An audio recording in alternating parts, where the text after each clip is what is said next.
again, is the responsibility of the landowners or of the dam owners. And in my opinion, they have failed to meet that standard. The repair activities also did absolutely nothing to address the downstream passage of smolts. As I mentioned, to me, that's a major impact, and it did nothing to resolve that. And that resulted in injury, mortality, and damage. Next slide, please. I'll take some questions now if you'd like, and then I'll go into my bottom line. Yes? Don't they have to answer to, I mean, it doesn't sound like we have any agencies that these people have to answer to. I mean, I'm hearing problem after problem, and I know of several problems myself. They haven't even mentioned yet. I have to drink this water. I'm downstream from that, from where that water comes from. They put cement in my water. I'm very particular. I won't drink bottled water. I'm very particular about my water. And now I hear that my water has been damaged by this dam. I mean, I'm very, I'm just keep wanting to know who's responsible for this. Do we have to sue these people? Well, I mean, ultimately, there are several entities, state entities, and I think probably local entities that are responsible for water quality, drinking water quality. And there are treatment plants and regular testing. And I doubt that this particular activity actually damaged anybody's water. It may have cost more for treatment, but I think your water is still fine. Yes, Francis? I wonder if that old V-notch that used to be there would have been better for the downstream migration of smolts as opposed to the fish ladder. I suppose so, because it would be a lower drop. Maybe they could. And depending upon where it was, I mean, there are some spots where the water's a little deeper. And that would be, the best scenario would be a lower drop into deeper water instead of hitting on the bed. Yeah. Is there any chance of this dam being removed? I mean, why is it here? Why is it still here? That's one of the social, political, economic issues that I really can't address. I just don't know. I don't know. I'll touch on it in the end, just my own personal opinion, but yeah. The Umpqua River is known as a hotspot for fishing, right? Yeah. I'm not a fisherman myself, but I'm just wondering, is the fishing community as a whole aware of these issues related to this dam? And, do they? I don't know a concrete answer to that. I'm sure that many of them are. There's lots of social media out there regarding this. This has been an issue that has really arisen in the last year or two. We've had Oregon Senate has addressed this in some of their committees recently. I find it hard to believe that guides and sport fishermen are not aware, or at least somewhat aware of what's going on. I would be very surprised. Yeah. So these concerns that you have about the downstream passage and the upstream fish ladder, how come ODFW doesn't address this? If the water district wanted them to do repair on the dam, why didn't ODFW, or wouldn't it be logical if they have concerns that they would add that to this? Because at some point in time, it has to be addressed, and who is responsible for initiating the address? Well, we're getting into the social, political, economic realm. I believe that the Oregon Department of Fish and Wildlife has a responsibility, and I believe that the dam owners have a responsibility as well. And so it gets into the political and economic realm, who's gonna pay for it? It's gonna take pressure probably from Salem, to make things like this happen. And then you've got local politics that kind of intersect there, and sometimes they kind of disconnect. Like I said, I'm here really to talk about biology and Okay, fish. But I appreciate your question, thank you. Yeah, I've been writing for months to all our representatives, politically. Finally, got a letter from Senator Merkley, acknowledging he knows about it. Finally, after months of writing. So maybe something will happen. we'll see. I don't know if people are aware of it, but the Oregon Senate Interim Committee on Natural Resources and Wildfire, chaired by Senator Jeff Golden from Ashland, included our Senator, Senator Brock Smith, Senator Brzezinski, who used to have the district that includes the dam, but with redistricting no longer. But anyway, they were all on the committee, and they called in top-level representatives from Oregon Department of Fish and Wildlife, Oregon DEQ, and Water Resources, and asked them some pretty tough questions as to what's going on here. We're hearing that you agencies are not doing your job with regard to this dam. And within less than a week's time, Oregon Department of Fish and Wildlife issued the lawsuit, or not lawsuit, essentially a fine. And Water DEQ issued shortly thereafter their fine as well. So it becomes very political after a while. But that did happen, and so I'm not really taking a side, I'm just telling you what happened. Yeah.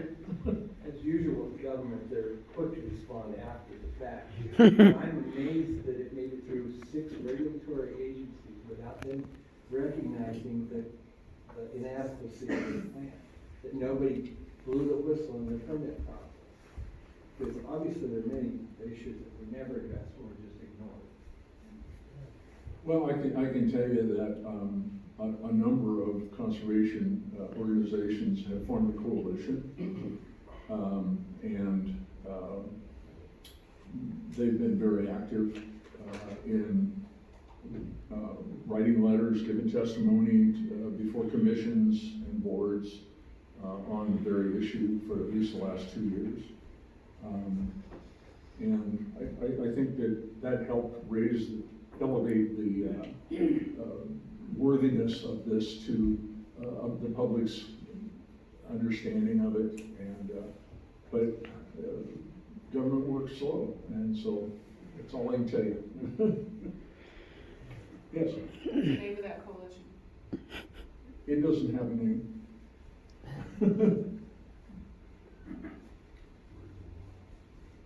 Yes, Mike.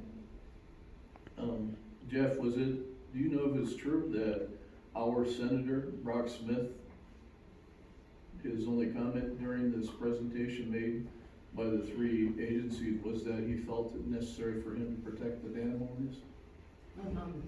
Yes, he did. His statement was essentially, I need to protect my people. Now we're getting political here, guys. Yeah. I know you're retired, but were any biologists consulted prior to the committee process at all? Yeah, absolutely.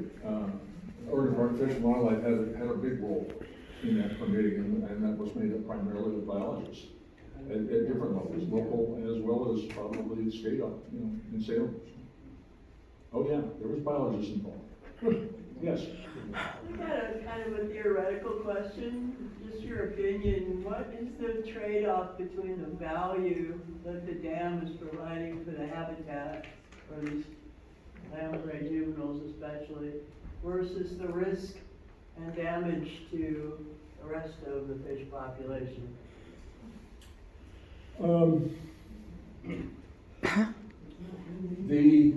The habitat that was created with that dam and the deposition of fine sediment, which the juvenile lamprey burrow into, is a artifact, kind of an artificial habitat, if you will, that was created with the dam.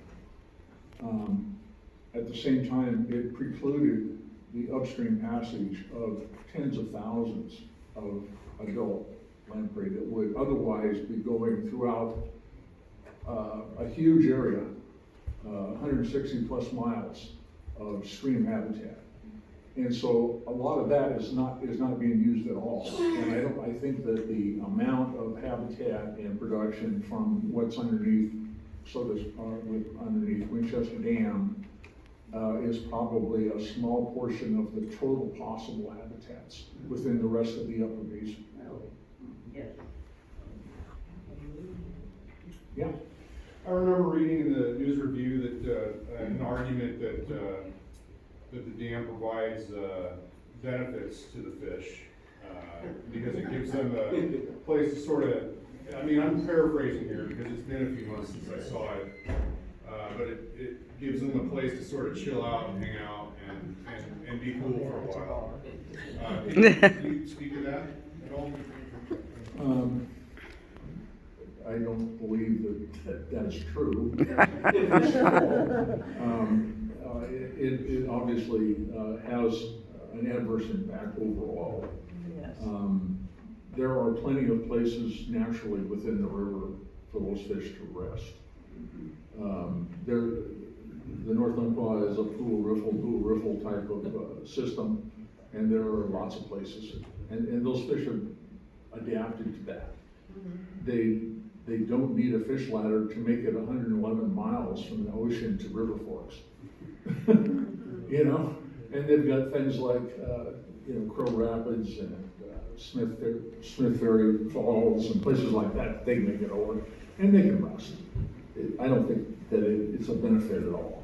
It does offer a management opportunity to get some estimate of the total numbers that are passing and species composition. That's a benefit. It's also been said that it's impediment to smallmouth bass getting upstream, and that's totally false. Smallmouth bass are certainly capable of surmounting that fish ladder. I mean, large-scale suckers go up and down all the time, which are not exactly known as strong swimmers. Well, that's false. It's been said many times, but it's false. So. Yeah, he's referring to a guest columnist a couple of months ago in the news review, that's what he's referring to. There was somebody who's pro-dam in it. I've heard it many times. Yeah.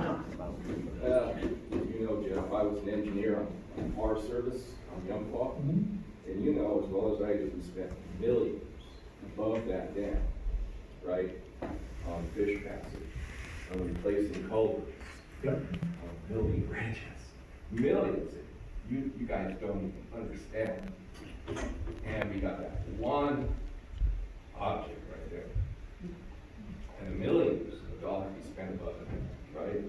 And not just in passage. You're right. I mean, the road work is, over the years, has been, tens of millions, if not hundreds. It's incredible that we. And the same thing with in-stream work and other habitat things, road decommissioning, which is pretty expensive. It costs as much to decommission a road as it does to build one. Pretty close. I wish people knew how many millions and millions just on the Umpqua spent over Yeah. Jeff, just a little footnote for maybe people who are new to this area, that 40-some years ago, the Winchester Water Control District installed a hydroelectric project on this dam that turned out to be a disaster.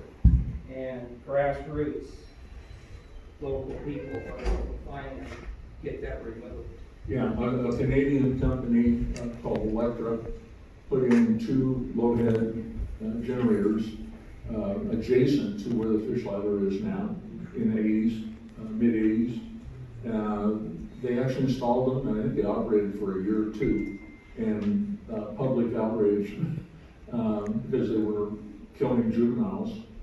Nobody was talking about the juveniles that were being killed by being washed over the dam, but everybody united, the community united around and says, no, take it out, and they did.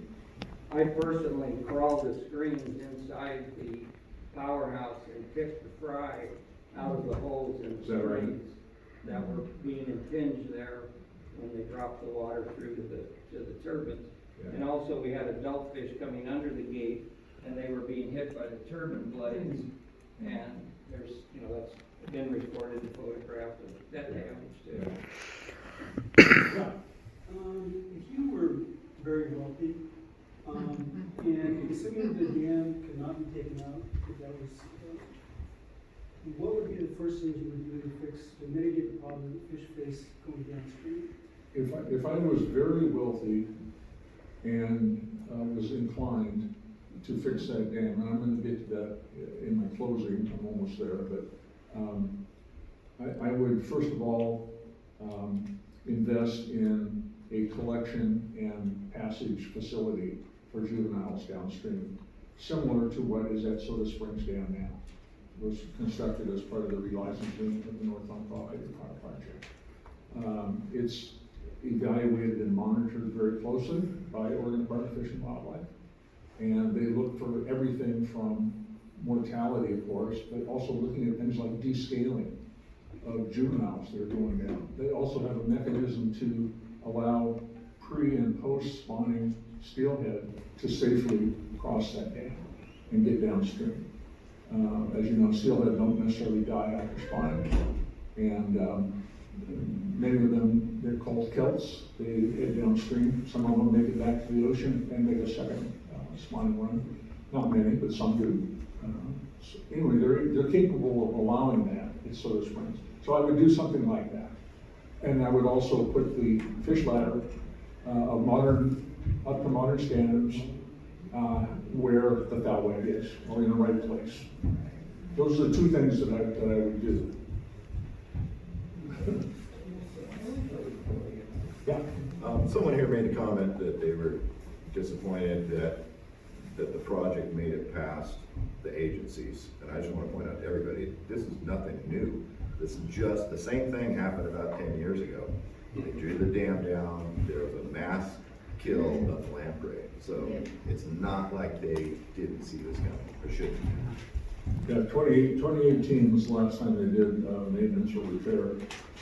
They killed a number of lamprey. They also released green concrete into the river, and ODFW actually documented fish kill of juvenile coho.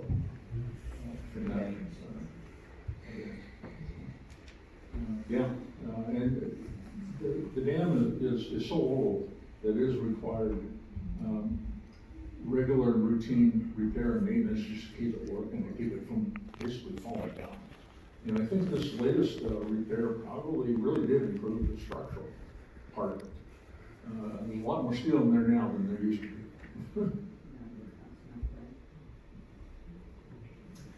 Yeah. How feasible is it just to tear it down? A bunch of people, like 94,000 signatures or something. I mean, can you do that? That's a legal way.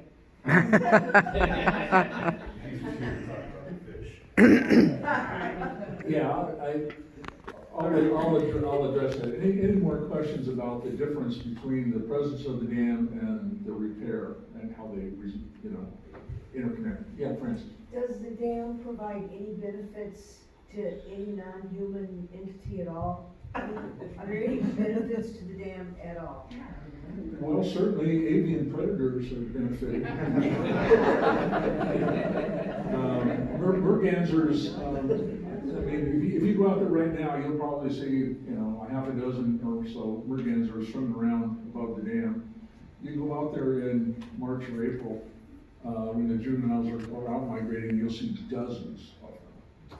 You'll also see a whole bunch of egrets, and you'll see great blue herons all working them. And that is the only place that I've ever seen 3 ospreys that were not part of a family unit, if you will, that allowed each other, because they're very territorial.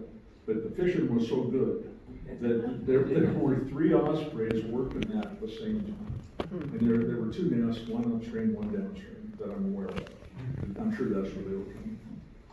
But to have 3 osprey, and they weren't one of the young, this was, in the spring before the young had hatched or fledged, so That was pretty interesting to me. Can you take a question from Melanie? That lady in gray has been trying for a while. Yeah, yeah. Sorry. A couple minutes, that's quite all right. So, two questions related to lamprey and the dam and its presence and not presence. So would lamprey, what would their habitat be like without the dam compared to with the presence of the dam? We've heard different opinions about that, and I'd like to hear your opinion, what the lamprey's condition would be like in the area in the North Umpqua without the presence of the dam. And if the recent repairs at the dam lost 7 generations of the lamprey, and it can take 6 to 10 years for it to recoup, and the dam requires ongoing maintenance. Yeah. Is there scheduled maintenance that will take place before the lamprey will recover? I'll answer the first one. Thank you. Nice, good question. I think that the habitat, if the dam was gone, would be of less quality, lower quality, and less productive than it is presently, because it's an artificial environment.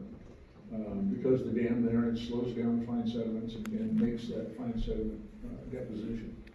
In terms of the total amount of habitat for lamprey rearing throughout the entire rest of the basin,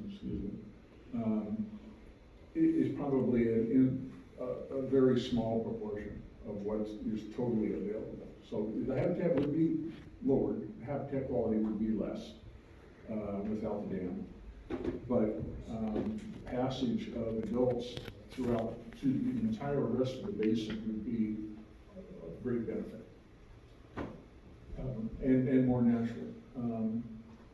In the 1960s, there were tens of thousands of lamprey that made it over Winchester. These days, it's less than 100. So we're talking a huge decline. Okay? And what was the second part again? I'm sorry. You said that the recent maintenance, which is just one of lots of maintenance, has lost us 7 generations of lamprey, or has killed off 7 generations of lamprey due to their complex biology and life cycle, and that it would take 6 to 10 years to recoup. And we know that the dam requires ongoing maintenance. So is there already scheduled maintenance that may prohibit the lamprey that were just killed off from recouping? I don't know what their plans are for future maintenance and repair. Okay. So I really can't answer that. I just don't know. If they did something similar to what they did this time, next time, they would have pretty much the same impact, I would think. Thank you. Any more? Yeah. If the dam, this is what I was told, if the dam wasn't there, the lamprey would be going upriver, and that the lamprey are river cleaners, and they say that the river, what I understand, the river is not nearly as clean as it would be really good for these fish that go up there, that they would like cleaner water than what they're getting now, and because the lamprey can't get up there and keep the water clean for them. The juveniles are filter feeders, and they do basically feed on detritus and other organic material that passes by, and so it goes into their body rather than going down, staying in the water and going downstream. So they do provide a function. There's been some research at the University of Washington that has suggested that they do actually provide a pretty good service in terms of water quality. Yes? I was hoping you'd speak on the fact that they provide tremendous amount of fish food that's been missing above the dam. Is that true or not true? It is absolutely true. Lamprey, like our Chinook and coho salmon, die after spawning. And when they were extremely abundant, they provided, essentially, like salmon carcasses, and they provided essentially a fertilizer for the whole aquatic and even the terrestrial system. They are broken down, and the carbon and nitrogen and other nutrients become part of the vegetation. Carcasses are hauled away by things like mink and bears and other things and taken to the upland areas and serve as fertilizer. It's just like planting a fish underneath your corn, you know? And so when they were abundant, and salmon were abundant as well, it was probably a far more dynamic and nutrient-rich system than it is today. Do the fish not also eat the small ones? What's that? Do they not also provide food for fish, the small ones, when they're juvenile? Oh, absolutely. And so, in a way, we sacrifice a tremendous amount of the river. Lampreys are like the backbone, maybe, right? They are what we call an apex part of the system. Yes, they are, or were. Yeah, Bill. You talk about the nutrients, I don't think many people realize that river is a nutrient pipeline. All of the nutrients get washed out of the watershed down to the ocean. So it's the anadromous fish that bring all those nutrients back and distributed by wild animals and water back into the watershed. And we kill off so many of our salmon and stuff that not enough is getting back to our upper watershed.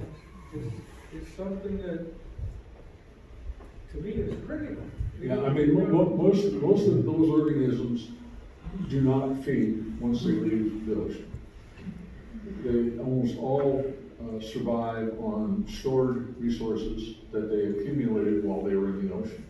And they bring those back. It's called marine-derived nutrients. And that's what basically drives the nutrient cycle in our rivers and streams. And when you have diminished populations of lamprey and salmon, the nutrient balance is reduced substantially. Yes? So I'm newer to this as far as all the research that goes into it, and it sounds to me like we're changing whole ecological systems just north of us. Are there studies going on to show what the changes will be over time and how we're potentially harming our environmental future?